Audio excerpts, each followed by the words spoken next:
The iMac is undoubtedly a beautiful piece of technology. For all the noise and hubbub being made about the iPhone and the iPad, Apple's best piece of technology is, in our opinion, the iMac. Apple have been making these all-in-one desktop computers since about 1998, and the current design, which is right here, has been around since 2006. Now it's being perfected with new hardware and increased power. Now, the screen on the iMac is one of the best we've seen. This 27-inch IPS LED backlit display is 16:9 widescreen with a 2560 by 1440 resolution. Now, put simply, it looks stunning. While a 27-inch monitor will be too big and too expensive for some, it is well worth considering, and here's why. HD content looks excellent, and the 27-inch iMac is great for watching BBC iPlayer, for example, or even standard definition DVDs. Unfortunately, Apple still refuses to put in a Blu-ray drive, so it can only be used for playing those standard DVDs and not Blu-rays.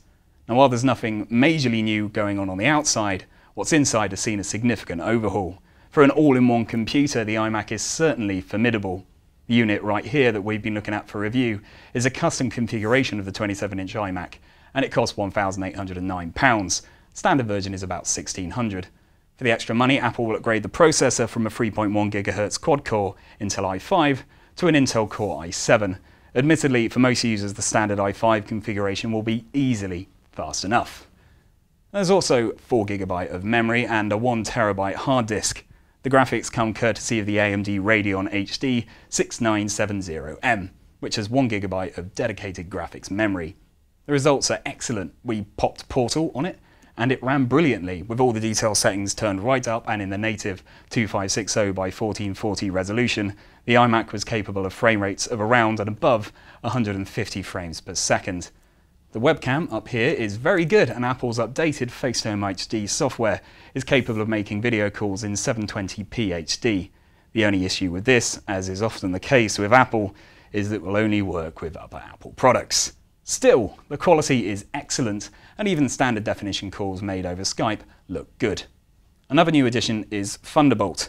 This is a new high-speed data transfer port that is capable of phenomenal speeds. It's being developed by Intel, and it's being billed as a potential replacement for USB 2.0. Basically, it means that you should, once you have all the cables, be able to transfer a full-length HD movie in about 30 seconds. Now, somewhat pointlessly, Apple provides the port on the back without supplying a single cable to attach it to. Also, as the technology is so new, there are very few devices that support it, and those that are hugely expensive. Now, as with all Macs, the latest iMacs come with the excellent Mac OS X Snow Leopard operating system, which has the iLife software for editing photos, listening to music, creating podcasts and music, as well as software for editing your own home movies.